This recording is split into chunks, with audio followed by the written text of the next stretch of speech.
레위기 1장 1절부터 2절까지의 말씀을 다 같이 합독하도록 하겠습니다. 성경이 없는 분들은 화면을 참고하시면 되겠고요. 레위기는 찾기가 쉽습니다. 창세기, 출애굽기, 그다음 레위기입니다. 레위기 1장 1절부터 2절까지 말씀을 다 같이 합독하도록 하겠습니다. 다 찾으셨으면 읽겠습니다. 시작. 여호와께서 회막에서 모세를 부르시고 그에게 말씀하여 이르시되 이스라엘 자손에게 말하여 이르라. 너희 중에 누구든지 여호와께 예물을 드리려거든 가축 중에서 소나 양으로 예물을 드릴지니라. 아멘. 오늘도 하나님의 큰 은혜가 임하기를 주님의 이름으로 축복합니다. 필그림교회 교회학교 수련회가 젊은이 교회 수련회까지 모두 다 잘 마쳤습니다. 기도해 주시고 또 후원해 주신 성도님들께 감사드리고 다음 세대를 위해서 계속해서 기도해 주시기를 주님의 이름으로 부탁드리도록 하겠습니다. 오늘은 레위기 말씀을 전하려고 하는데 참 두렵습니다. 왜냐하면 레위기는 참 전하기 어렵고 또 내용이 힘들고 또 목사인 저에게도 힘든 본문이기 때문에 그렇습니다. 만약에 여기 계신 성도님들께서 지금 양을 잡아다가 주님께 바치는 제사를 드렸다고 하면 이 레위기를 아마 아주 집중적으로 볼 것 같습니다. 왜냐하면 지난번에 양을 이렇게 죽여봤더니 잘 안 죽여지더라. 이게 제가 일부에도 했는데 너무 잔인한 것 같더라고요. 어쨌든 매일 양을 잡아 주님께 바쳐야 했던 이스라엘 백성들에게 양을 바치고 소를 바치고 하는 것들은 너무 중요하니까 이 레위기를 열심히 받겠죠. 그러면 더 이상 제사를 지내지 않는 이 시대에 레위기는 필요 없겠다라는 결론이 잘못 생길 수도 있다고 생각합니다. 그러나 레위기를 통해서 저는 우리 주님께서 우리에게 주시는, 그리스도인들에게 주시는 전 특별한 은혜가 있다고 생각합니다. 그것은 바로 예배에 관한 의미라고 생각하는데 오늘 예배에 관한 말씀을 여러분과 함께 좀 나눴으면 좋겠습니다. 저도 최선을 다할 테니까 우리 성도님들도 최선을 다해서 들어주시기를 주님의 이름으로 부탁드리겠습니다. 아멘을 작게 하시네요. 저는 소심합니다. 굉장히 소심해서 다른 사람들이 이렇게 얘기를 하면 그 얘기에 뒤에 도대체 무슨 배경이 있을까 하는 생각을 옛날부터 주고 했습니다. 예를 들면 이런 거죠. 오늘 목사님 안색이 안 좋아 보이시던데 요새 잠을 못 주무시나 봐요 라고 하고 이야기를 지나가면 제 건강을 걱정해서 하는 말일 수도 있는데 오늘 설교가 은혜스럽지 않았다거나 아니면 오늘 설교 때 너무 공의가 안 돼서 나는 목사님의 말씀을 들을 수 없습니다 라는 그런 류의 얘기로 제가 받아들일 수도 있다는 겁니다, 여러분. 아주 트리플 A형이에요, 제가. 그러니까 이렇게 소심하고 그런 면이 있습니다. 그러니까 어렸을 때부터 이 소심함이 저에게는 도움이 되기도 했고 또 어려움이 되기도 했고 그렇습니다. 근데 이 소심함이 평소에는 그렇게 큰 문제가 안 되다가 이제 결혼을 하고 조금의 문제가 생기게 되었어요. 언제였냐면 결혼을 하고 처음으로 저희 처랑 티격태격한 겁니다. 그렇다고 여러분 치고받고 한 건 아닙니다, 여러분. 티격태격입니다. 그러니까 서로 얘기를 하고 의견을 조율하지 않습니다. 여러분 안 그러세요? 하여튼 의견을 조율하지 않으십니까? 근데 제가 이렇게 하면서 결혼 생활을 하면서 처음에 그게 좀 어려웠습니다. 그러나 지금 여러분 저는 아주 행복한 결혼 생활을 하고 있습니다. 예전보다 지금이 더 행복합니다, 여러분. 이렇게 믿어주시기를 부탁드리겠습니다. 왜 이제 행복하냐? 이유가 있어요. 처음에 티격태격 했는데 제 스타일은 뭐냐면 아침에 티격태격하면 하루 종일 그걸 묵상하는 거예요. 왜 그 일이 생겼으며 왜 우리 처가 나에게 이런 얘기를 했으며 이거를 어떻게 해결해야 될 것인가? 내가 미안하다고 해야 될 것인가? 그쪽이 나에게 미안하다고 할 때까지 내가 기다려야 할 것인가? 오늘 밤에는 밥을 먹고 갈 것인가? 밥을 먹지 않고 갈 것인가? 별의별 경우의 수가 머릿속에 막 떠오릅니다. 여러분 그런 분들 있지 않으세요? 네, 저는 그런 사람이에요. 트리플 A요. 그런데 처랑 티격태격하고 난 다음에 이거 도대체 이게 안 되는 거예요. 저녁도 집에서 먹을 수 있지만 이거 가서 밥을 먹기에는 조금 애매한 거예요. 그래서 저녁 늦게 들어가서 씻고 얼른 자버렸어요. 해가 넘어가지 않도록 분을 풀어야 되는데 비성경적으로 제가 해가 넘어가도록 이렇게 한 거예요. 그 다음날 저희 처는 늦게 가니까 자고 있었겠죠. 아침에 일어났더니 저희 처가 아무렇지도 않게 저희가 밥을 차려주고 일상적인 대화를 하고 있는 겁니다. 근데 저는 소심한 성격이니까 어떻게 하냐면 옛날부터 무슨 관계가 맺혀진 게 있으면 미안해, 나도 미안해, 그래 이제부터 우리는 더 이상 맺혀진 게 없는 거다 하고 종전선언을 해야 되거든요. 성격이 원래 그래요. 근데 우리 처는 분명히 종전선언을 안 했는데 와서 저한테 말을 거는 거예요. 밥을 차려주는 거예요. 그러면서 이거 입어라 저거 입어라 아주 일상적인 대화를 하는데 제 마음에 도대체 이걸 어떻게 받아들여야 되지라는 생각이 있는 겁니다. 며칠이 지났어요. 제 마음에는 여전히 콩콩한, 큰일 났네. 이게 너무 제가 꽁한 마음이 있었거든요. 그 꽁한 마음을 제가 처한테 얘기를 했어요. 근데 3일 전에 나한테 왜 그랬어? 그렇게 얘기를 했더니 무슨 소리야? 아무 기억도 안 났는데. 그러니까 저희 처는 성격이 아주 쿨해요. 그러니까 뭐 쓸데없는 얘기면 그냥 넘겨버리고, 그리고 잠도 잘 자는 스타일인데 저는 잠도 못 자고 밥도 잘 못 먹고 그렇게 고민하다가 얘기했더니 나는 아무렇지도 않은데? 그렇게 얘기를 하는 거예요. 얼마나 막 얄밉든지. 왜냐하면 저는 이걸 풀어야 되거든요. 너도 미안해, 나도 미안해, 끝, 우리 화해하자, 이렇게 돼야 되는데 이 화해의 과정이 없고 마음속에 저는 막 꽁해 갖고 있는데 저희 처는 그냥 너무 쉽게 이걸 넘겨버리더라고요. 지금 제가 결혼 생활에 더 행복한 이유는 이제 제 처가 어떤 사람인지 알았어요. 신혼 때는 몰랐는데 한 10년쯤 살고 나니까 이제 제 처가 어떤 사람인지 알겠어요. 그냥 가서 미안해 하고 나 혼자 얘기하고 끝내면 되는 거예요. 제 마음만 풀면 돼요. 저분의 마음은 그냥 풀어져 있더라고요. 그리고 제 처도 이제 제가 어떤 사람인지 알았어요. 제가 트리플 A형이라는 걸 알았어요. 이제 그러니까 먼저 제 표정이 조금만 어둡거나 아니면 제 안색이 조금만 안 좋으면 물어봐요. 무슨 일 있어? 내가 잘못했어? 무슨 실수를 했어? 밥이 맛이 없었어? 별의별 걸 다 물어봅니다. 그러니까 그렇게 조율을 하다 보니까 이제는 조금 더 살기가 편해진 것 같아요. 여러분, 한 사람의 관계의 문제만 맺혀 있어도, 막혀 있어도 잠도 못 자고 힘들기도 하고 어렵기도 합니다. 사람과의 관계의 문제가 이게 어떻게 풀 수 있는지 참 우리에게 어려운 숙제인 것 같아요. 서점에 가면 많은 베스트셀러가 주로 관계의 기술에 관한 책들이 나옵니다. 관계의 기술, 여러분 기술이 어떻게 관계에 붙나요? 근데 붙더라고요. 관계의 힘이라는 단어가 어떻게 관계에 붙나요? 그런 단어들이 서로 결합하는 이유가 뭘까요? 왜냐하면 사람들과 얽히고 설킨 문제를 어떻게 풀어야 될지 그 참 어려운 문제이기 때문에. 여러분, 사람과 사람 사이의 관계의 문제도 이렇게 풀기 어려운데 지금 우리나라 국가와 국가 간의 문제가 얽히고 설켰잖아요. 그렇죠? 아주 심각한 문제더라고요. 물론 저는 우리 편이 이겼으면 좋겠다라는 생각을 하는데, 그런데 한 번은 주식이 막 빠지더라고요. 환율이 막 급등하더라고요. 좀 재정 쪽에 밝은 성도님께 여쭤봤어요. 지금 우리나라 어려운 거죠? 지금 우리나라 힘든 거죠? 그랬더니 이거 진짜 어렵고 힘든 거라고 얘기를 해주시더라고요. 이게 여기서 한 번만 더 이런 일이 벌어지면 진짜 우리나라 큰일 난다고 얘기를 저한테 해주시더라고요. 얼마나 걱정이 되고 얼마나 우리나라를 위해서 기도했겠습니까? 우리 성도님도 어려움 당하지 않게 해달라고 막 기도했는데 와닿지 않은 건 제가 주식이 없어요, 여러분. 제가 제 주식이 있었으면 정말 열심히 기도했을 텐데. 여기 위로의 말씀을 전합니다, 여러분. 국가와 국가의 문제가 얽히고 설키게 되면 경제적으로 어려워지기도 하더라고요. 환율이 널뛰기를 하기도 하고요. 수출길이 열렸다 닫혔다 하기도 하고요. 이걸 도대체 어떻게 풀어야 할까라는 고민들이 정치인들에게 있지 않습니까? 여러분, 나라와 나라 사이의 관계의 문제도 그런데 천하 만물을 창조하신 하나님과 우리와의 관계의 문제가 생겨버리게 되면 어떻게 될까요? 사람과 사람 사이의 관계의 문제도 마음이 힘들고 어렵고 잠도 못 자고 때로는 밥도 굶고 때로는 살맛도 나지 않은데 하나님과 우리 사이의 관계의 문제가 발생하게 된다면 여러분, 이거 어떻게 될까요? 어떤 일이 일어날까요? 마음이 힘들고 어렵고 경제적으로 조금 어려운 것으로 저는 끝나지 않는다고 생각합니다.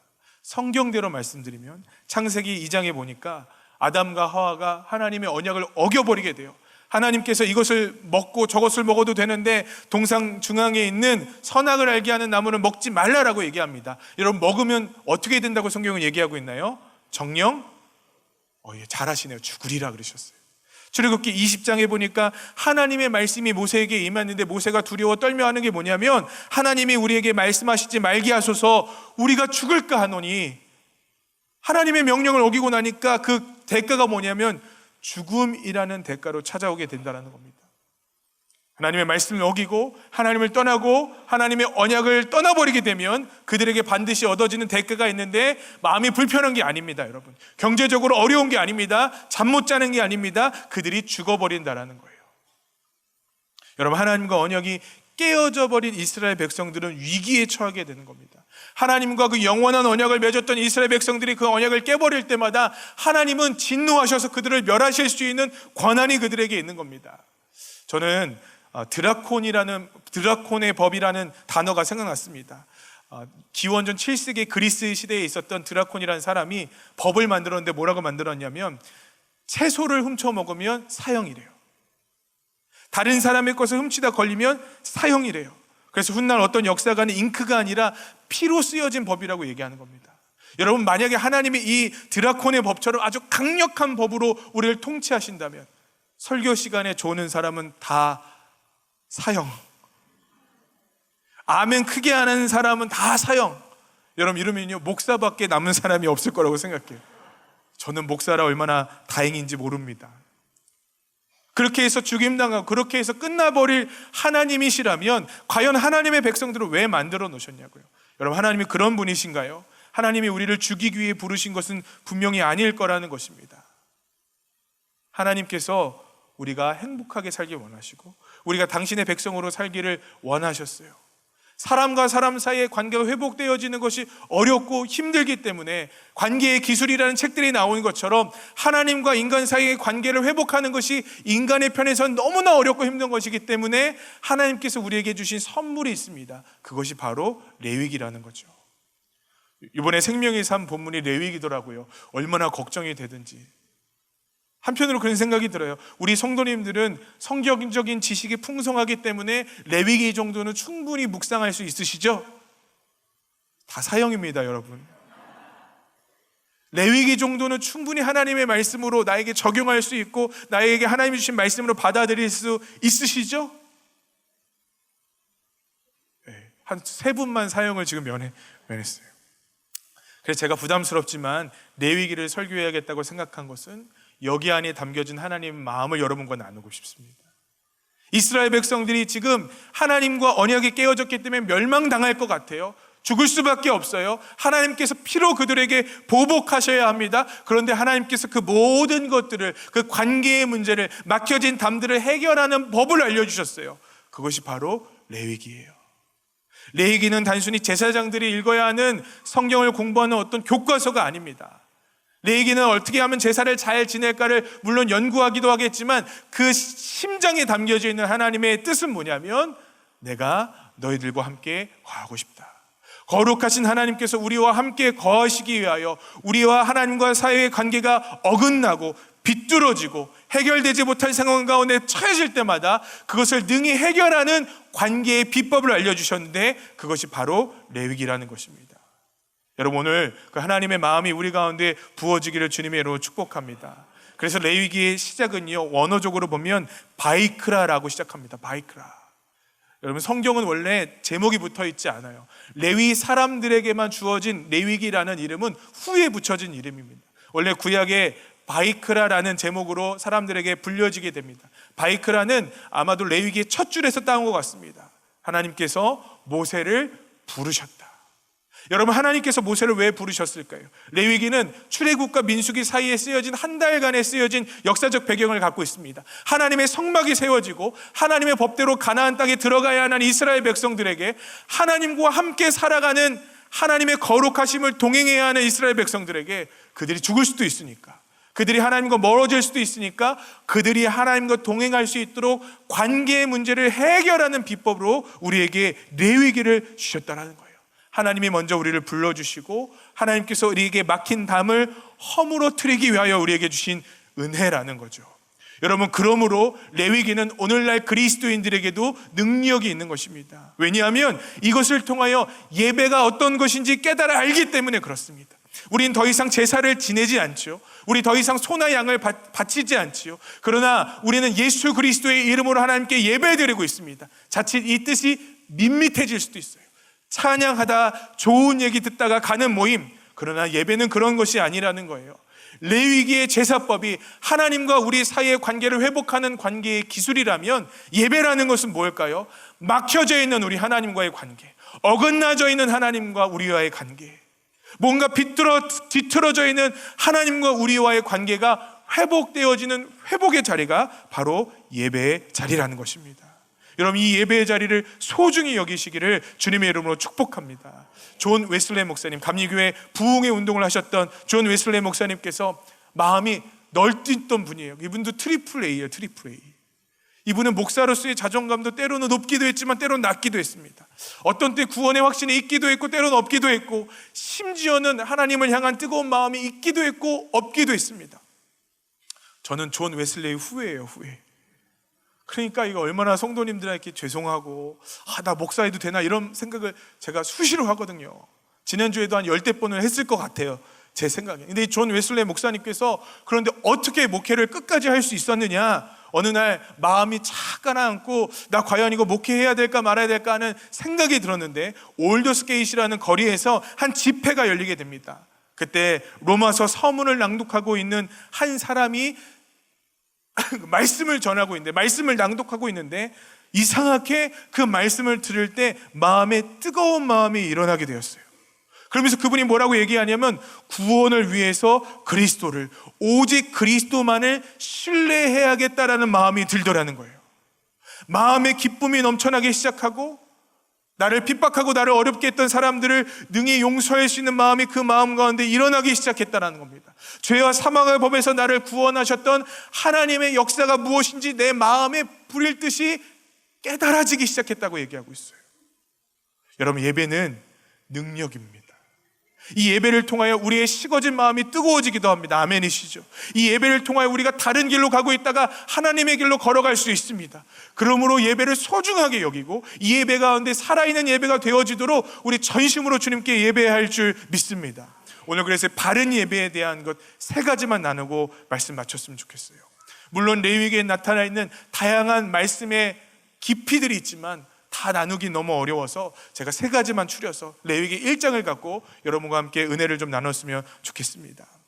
바른 예배라는 것이 뭘까? 첫 번째, 따라해 보시겠습니다. 재물의 크기가 중요하지 않다. 성경을 좀 찾아봤으면 좋겠어요. 1장 3절을 한번 읽겠습니다. 1장 3절 읽겠습니다. 시작.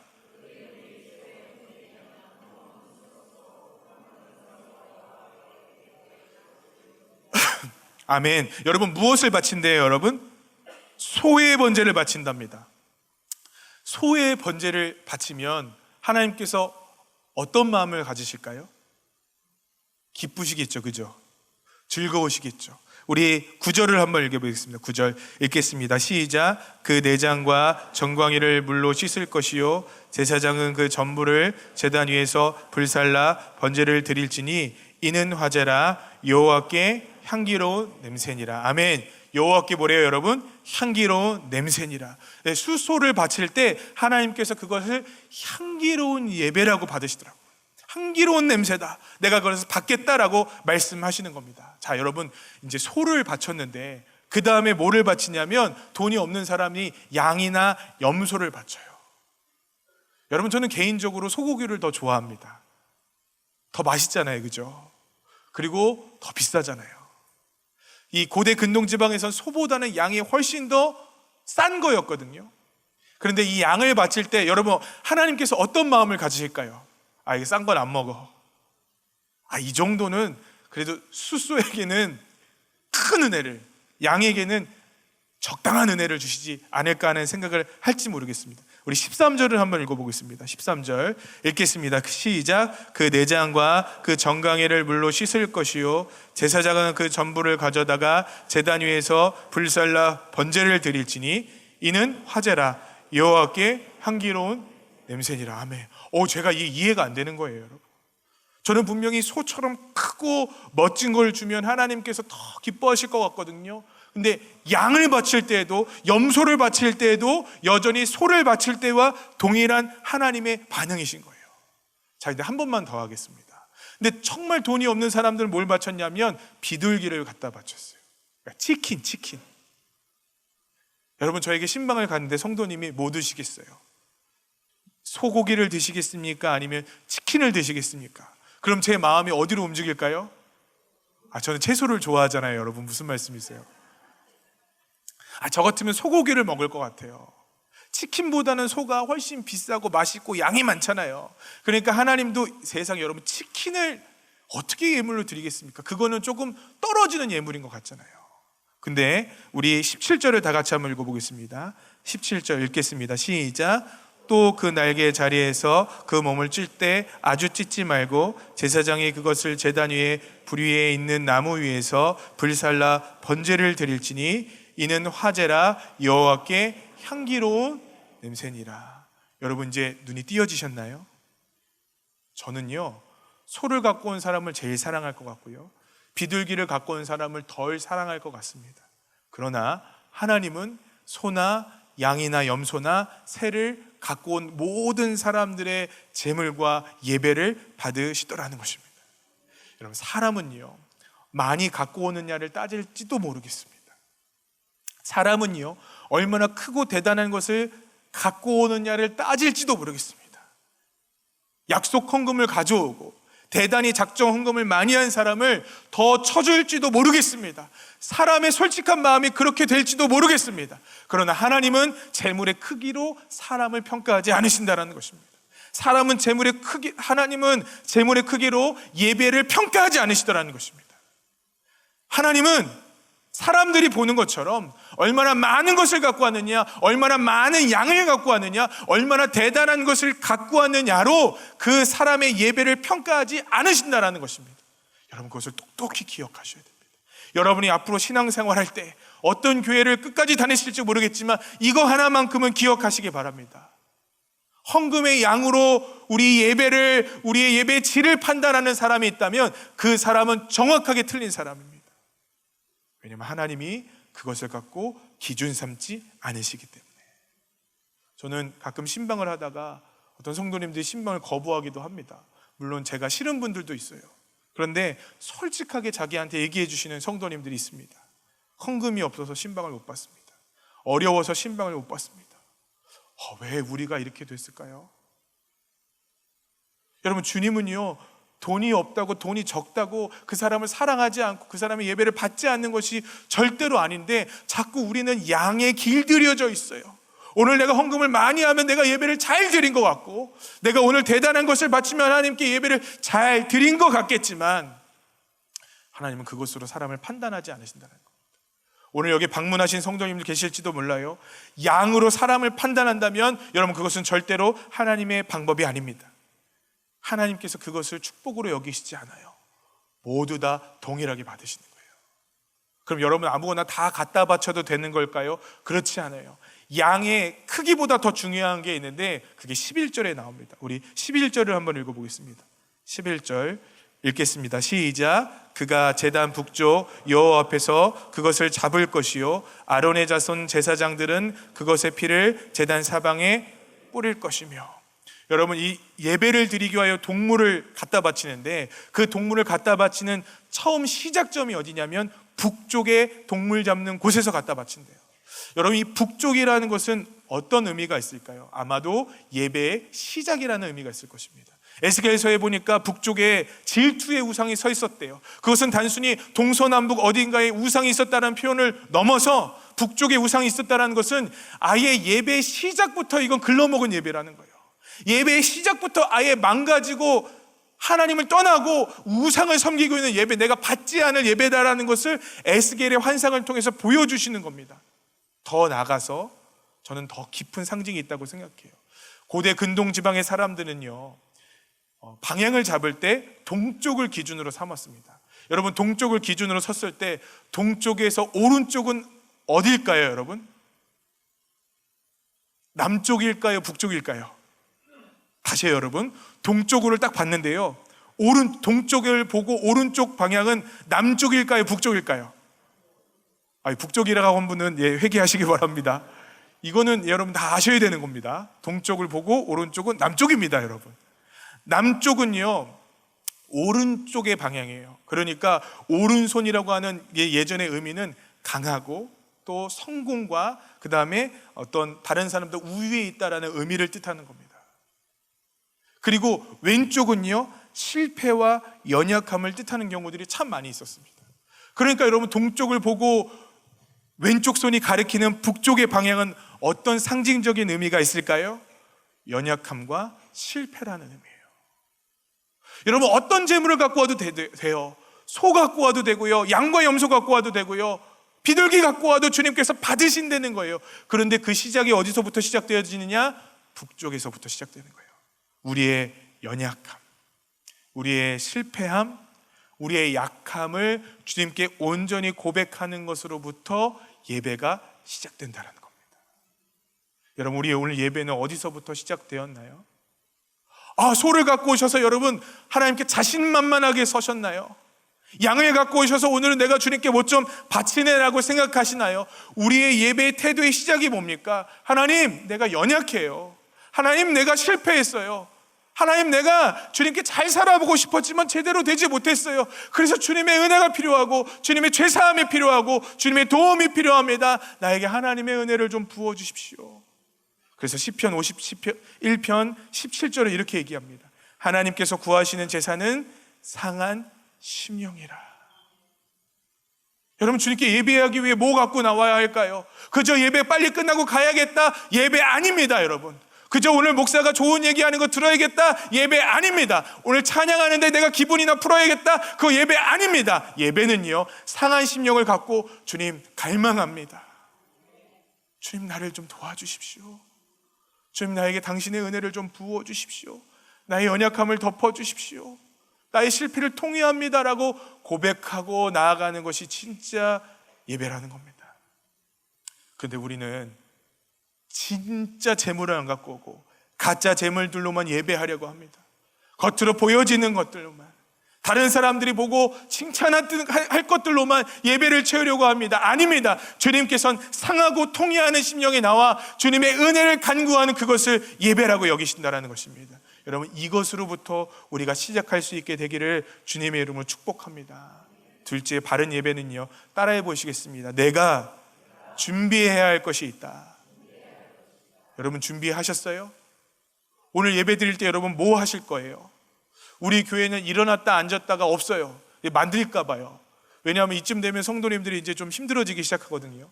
설교 반쯤 되면 딱 일어나셔서 한번 스트레칭하고 옆사람 안마하고 그 다음에 설교 딱 앉아갖고 할렐루야 뭔가 하는 것 같으시죠? 그죠? 예배 때 꼭 목사 혼자 당하는 것 같아요. 나는 예배를 보는 것 같고 예배하는 거는 목사, 찬양 인도자, 성가대 몇몇 사람들만 예배하는 것 같습니다. 우리가 짐승을 잡지 않아서 그럴지도 몰라요. 우리 성경을 한번 보겠습니다. 1장 5절부터 7절까지 읽을 텐데요, 제가 질문을 하면서 중간중간 읽을 테니까 우리 한번 읽어보겠습니다. 1장 5절 읽겠습니다. 시작. 그는 여호와 앞에서 그 수송아지를 잡을 것이요. 아멘. 여러분, 누가 수송아지를 잡는데요? 제사장이 잡습니까? 아니면 제물을 바치는 사람이 잡습니까? 그는 제물을 바치는 사람입니다. 그 다음에 읽겠습니다. 시작. 아론의 자손 제사장들은 그 피를 가져다가 회막문 앞 제단 사방에 뿌릴 것이며, 6절 읽겠습니다. 시작. 그는 또 그 번제물에 가죽을 벗기고 각을 뜰 것이요. 아멘. 여러분, 여기서 그가 누군가요? 제물을 드리는 사람. 제물을 드리는 사람이 하는 겁니다. 목사가 해주는 게 아닙니다. 여러분, 찬양단들이 해주는 게 아닙니다. 7절 읽겠습니다. 시작. 제사장 아론의 자손들은 제단 위에 불을 붙이고 불 위에 나무를 버려놓고, 8절 읽겠습니다. 아론의 자손 제사장들은 그 뜬 각과 머리와 기름을 제단 위에 불 위에 있는 나무에 버려놓을 것이며, 9절 읽겠습니다. 그 내장과 정강이를 물로 씻을 것이요 제사장은 그 전부를 제단 위에서 불살라 번제를 드릴지니 이는 화제라 여호와께 향기로운 냄새라. 아멘. 내장과 정강이를 물로 씻는 사람이 누구냐면 제물을 바치는 사람인 거예요. 여러분, 이제 우리가 상상을 해보도록 하겠습니다. 상상을 해볼 때 여러분이 동물을 갖다 잡아 바치고 제사를 지내는데, 번제를 드리는데, 여러분, 동물을 잡는 게 어려울까요? 아니면 그 동물을 가져다가 불 위에 얹어 놓는 게 어려울까요? 잡는 게 훨씬 어려울 것 같아요. 이게 수고가 어떤 게 더 많을까요? 그냥 제사장은 여기다 얹어만 놓으면 되는 거예요. 그런데 제물을 바치는 사람은요, 동물 잡아야 돼요. 제가 네팔에 갔더니 칼을 하나 주고 소를 잡아보라 그러더라고요. 제가 잡았을까요? 못 잡았을까요? 제가 여러분 소도둑놈처럼 생겼지만요, 생명을 사랑합니다, 여러분. 고기를 먹네요. 그러고 보니까 못 잡겠더라고요. 칼 하나 주고 잡는데 하루 종일 걸리는 것 같아요. 제사를 지낼 때 여러분 분명히 동물을 잡습니다. 이 동물을 잡을 때 제물을 바치는 사람들이 짐승 위에 손을 얹고 짐승 위에 이제 기도하고 그 다음에 이 제물을 갖다 바치는 거예요. 이 흠없는 양과 염소와 소를 기르기 위해서 얼마나 애를 썼겠습니까, 여러분? 여러분의 지금 살고 있는 뽀삐, 같이 가족처럼 지내고 있는 흠없는 독구, 걔네들 머리에 손 얹고 미안해, 내가 죄를 졌어, 주님 예위의 죄를 전가합니다, 받아주십시오 하고 걔를 갖다 바친다고 생각해 보세요. 제사장이 갖다 바치면 좀 마음이 편하겠죠. 여러분들이 가서 찍는 거예요. 여러분들이 가서 그 경동맥을 찍고 피를 쏟고 털을 뽑고 각을 뜨고 가죽을 벗기는 일들을 제사장이 하는 것이 아니라 여러분이 하는 것입니다. 예배는요, 제물을 드리는 사람들의 헌신이 있어야 돼요. 예배는요, 제물을 드리는 사람의 눈물이 있고 땀이 있어야 하는 거예요. 그게 진짜 예배래요. 레위기에 나와 있는 어떠한 예배도, 레위기에 나와 있는 어떠한 예배도 앉아있는 사람은 앉아있고 목사 혼자서, 찬양단 혼자서 예배를 드렸다라는 본문이 하나도 없어요. 예배를 드리는 사람들은 무언가 준비하고 헌신되어졌다라는 것입니다. 자, 여러분, 이제 우리 예배예요. 우리 예배는 더 이상 양이나 염소나 소나 비둘기를 잡지 않습니다. 왜냐하면 흠없는 예수 그리스도께서 저와 여러분의 제물이 되어주셨기 때문입니다. 그럼 우리가 할 게 아무것도 없나요? 그분과 함께 죽어야죠, 그죠? 그분의 십자가에 내가 있어야죠. 그분의 은혜 앞에 내가 굴복하고 내가 그분의 은혜 앞에 하나님의 은혜를 갈망하는 마음으로 나가는 그 모습이 있어야죠. 우린 더 이상 수고하지 않습니다. 예배를 위해서 단 어떤 것도 헌신하려 하지 않습니다. 주차장만 조금 멀어도 이 교회는 좋은 교회인지 나쁜 교회인지 판가름이 납니다. 저희 교회는 나쁜 교회, 빵점. 심지어 우리 교회는 밥도 안 줘요. 그게 교회 선정의 기준이지 않습니까? 여러분, 전 말씀을 읽다 외로워졌어요. 설교가 예배의 다가 아니래요. 찬양이 예배의 다가 아니래요. 여기 앉아 예배를 드리고 있는 저와 여러분들의 헌신과 수고가 예배의 제물이라는 것입니다. 그게 바른 예배래요. 근데 오늘 우리는 아무것도 안 해요. 아니, 아무것도 준비하지 않아도 예배 드릴 수 있다고 생각합니다. 아니, 그냥 와서 얼른 왔다 돌아가는 예배를 드리려고 합니다. 먼지 쌓인 성경책을 훅 털고 그냥 와서 앉아있는 것이 예배라고 생각합니다. 예배 전에 좀 와서 기도하자고 해도, 예배 전에 우리가 좀 일찍 와 주님을 예배하자고 해도 그게 잘 진행되어지지가 않아요. 여러분, 예배는 헌신입니다. 여러분이 예배의 주인공이세요. 여러분, 저한테 책임을 다 돌리지 마십시오. 저는 사람입니다. 저는 능력이 없는 사람입니다. 오늘 우리가 하나님의 능력과 하나님의 은혜 가운데 거하길 원한다면 저도 최선을 다해서 예배 준비해야 하겠지만 여기 계신 성도님들에게도요, 책임이 있는 거예요. 준비가 되셨나요? 헌신하고 계시나요? 땀 흘리고 계시나요? 이 예배를 위해서 여러분은 무언가를 내려놓고 포기하며 우리 주님이 주신 은혜를 갈망하기 위해 몸부림치고 계시나요? 그게 없다면 예배 아니에요. 예배는 드려지는 것이기 때문에. 세 번째요, 진짜 바른 예배는요, 따라해 보겠습니다. 제사 만능주의에서 벗어나야 한다. 제사 만능주의는 제가 만들어내는 말입니다. 잘 만들었죠, 그죠? 이게 뭐냐면 제사만 지내면 끝이라고 얘기하는 거예요. 제사만 지내면 내 삶이 어떻든, 내가 어떠한 마음의 중심을 갖고 있던 난 하나님께서 다 용서해 주시고 나 하나님께서 다 거룩하다 하실 거야 라고 생각하는 이스라엘 백성들의 모습이라는 거죠. 이 이스라엘 백성들의 모습에 대해 이사야서 1장 11절은 이렇게 지적하고 있습니다. 여호와께서 말씀하시되 너희의 무수한 재물이 내게 무엇이 유익하뇨? 나는 순양의 번제와 살찐 짐승의 기름에 배불렀고 나는 수송아지나 어린 양이나 숫 염소의 피를 기뻐하지 아니하노라. 여러분, 이사야서 11장에는요 제사법에 어긋난 제사가 아무것도 없습니다. 살찐 짐승을 드렸고 순양의 번제를 드렸고 숫송아지와 어린 양과 숫염소의 피를 주님께 드렸습니다. 이거는요 100점짜리 예배예요. 그런데 주님께서 이 100점짜리 예배에 대해서 평가하시는데 그것은 나에게 아무런 유익이 없다라고 하십니다.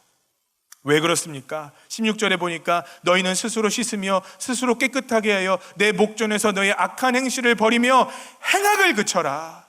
그들은 행악을 저지르고 있었다는 것. 악한 것들이 그 삶 가운데 있는데, 악한 것들이 그 삶 가운데 여전히 진행되고 있는데 예배만 드린다고 다 해결되어진다는 것이 아니라고 성경은 얘기하고 있다는 겁니다. 여러분, 이스라엘 백성들이 오해하고 있었는데요, 예배는 삶까지 연결되어야 한다는 거였어요. 예배는요 삶으로 돌이키는 것까지 가야 하는 것이 예배라는 거예요. 그 증거가 있어요. 오늘 우리 주보에는요 속건제에 대한 말씀이 실려 있습니다. 여러분, 주보를 한번 보십시오. 이 속건제는요 다른 제사와 참 다른 제사법인 것 같아요. 이 속건제는 이웃의 재산을 침범했을 때 무엇을 주라고 얘기하냐면 가산금을 주라고 얘기하고 있어요. 얼마를 주라고 얘기할까요? 나중에 한번 보세요. 20%를 주래요. 제가 우리 찬양을 인도했던 이광진 목사님에게 100만 원을 꿨어요. 100만 원을 꿨는데 제가 진짜 너무 사고 싶은 옷이 있었고 100만 원을 썼어요. 근데 이게 걸렸어요. 그럼 이광진 목사한테 내가 100만 원만 주면 되는 게 아니라 120만 원을 줘야 된대요. 여러분, 이런 게 있어요, 제사에. 이스라엘 백성들이 남의 것을 뺏고 이스라엘 백성들이 남의 마음을 아프게 했다면 그것의 20%를 가산한 금액을 추가로 줘야 한다는 거예요. 속건제, 죄를 속하는, 죄를 사하는 제사라고 얘기하고 있습니다. 그래서 마태복음 5장 23절부터 24절은 형제에게 원한 들을 만한 것이 있다면 예배 드리기 전에 그것을 먼저 풀고 가서 예배를 드려야 된다. 바로 이 속건제를 염두에 두고 있는 것 같아요. 형제랑 원망이 있고 형제랑 원한이 있는데 예배만 드린다고 하나님께서 그 예배를 받으시니 아닙니다. 이 속건제는요 막힌 것들이 풀어지고 보상을 끝내고 난 다음에 하나님께 제물을 바쳐야 되는 것이 바로 속건제예요. 여러분, 이스라엘의 어떤 죄도요 아주 악한 의도를 갖고 있으면서 이 악한 죄악을 여전히 품고 있으며 이 죄를 여전히 저지르고 있는데 그 죄를 사하여 주시는 제사가 있다라고 얘기하고 있지 않습니다. 여러분, 여기에 나와 있는 제사는요 주님을 사랑하는데 가다 실수했어요. 주님을 사랑하는데 인간적인 연약함 때문에 실패했어요.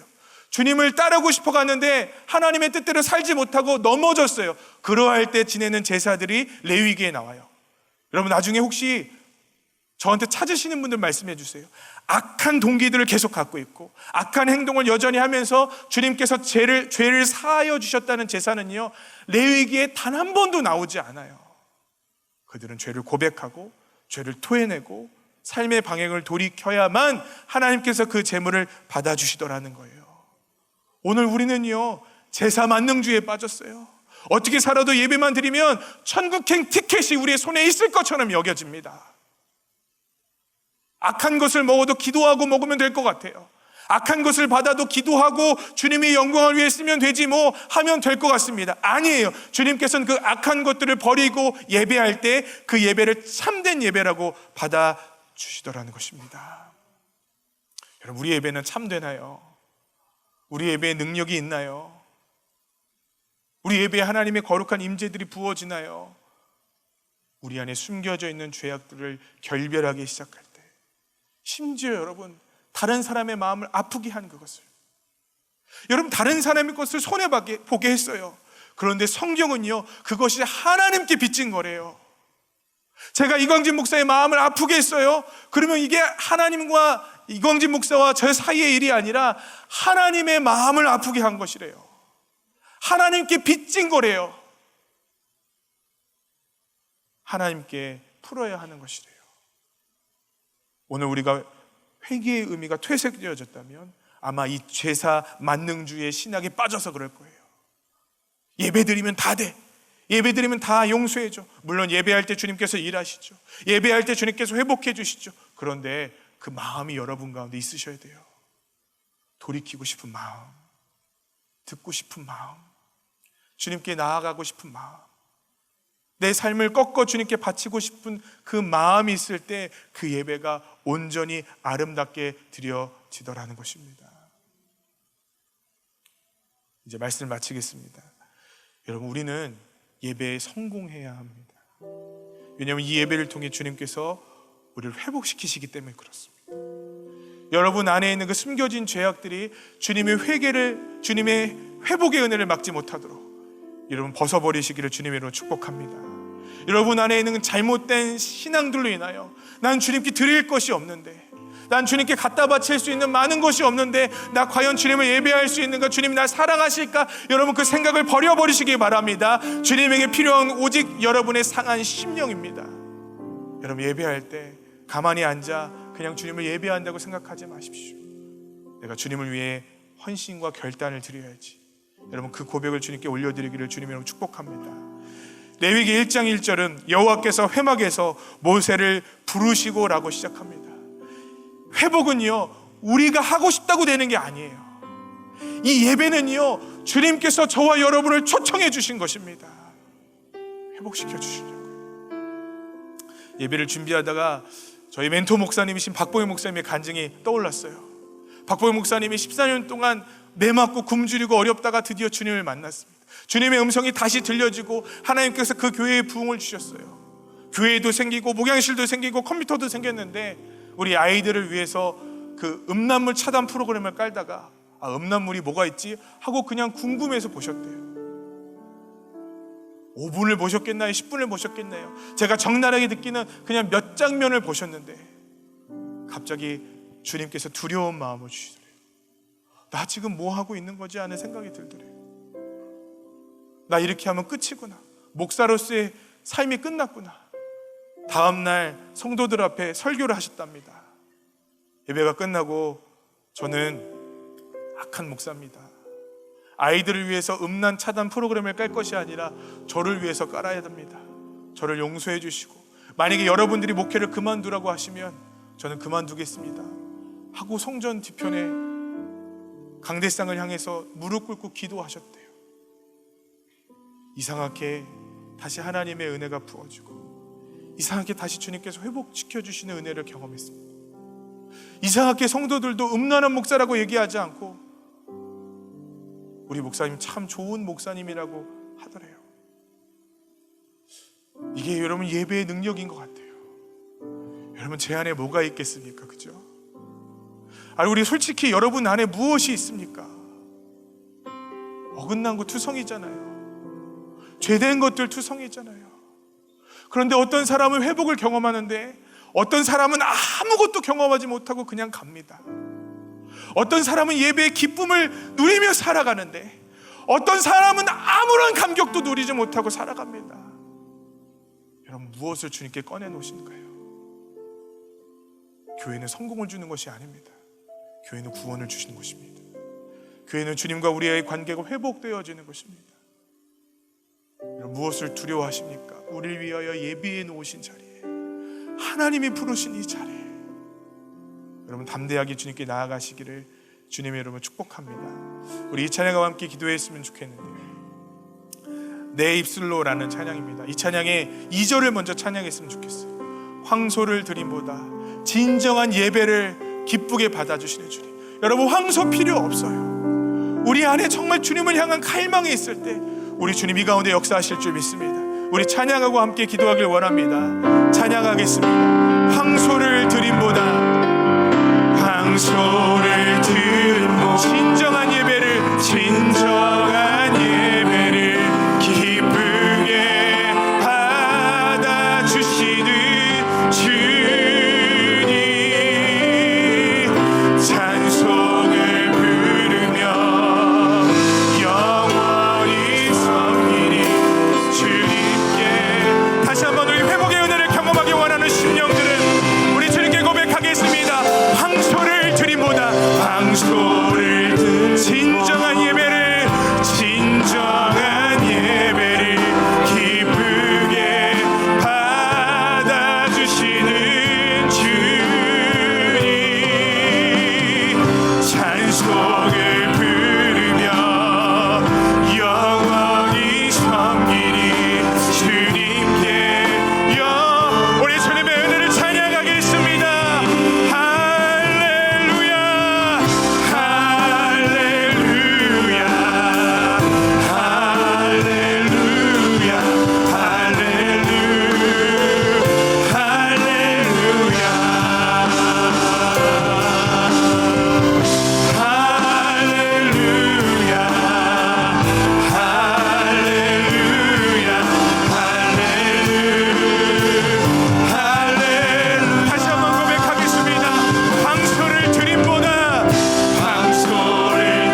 하나님, 나의 실패보다, 나의 연약함보다 더 크신 우리 주님의 보혈의 권능이 이 예배 가운데 부어지게 하여 주시옵소서. 하나님, 포기하고 하나님 주님 오해하고 있는 모든 심령들 이 시간 예수 그리스도의 이름으로 회복하기를 간절히 소망합니다. 우리가 부족하여도 받아주실 이 예배를 통해 회복시켜 주실 주님을 신뢰하게 하시고 날마다 예배의 자리에 주를 만나는 역사들이 일어나게 하여 주시옵소서.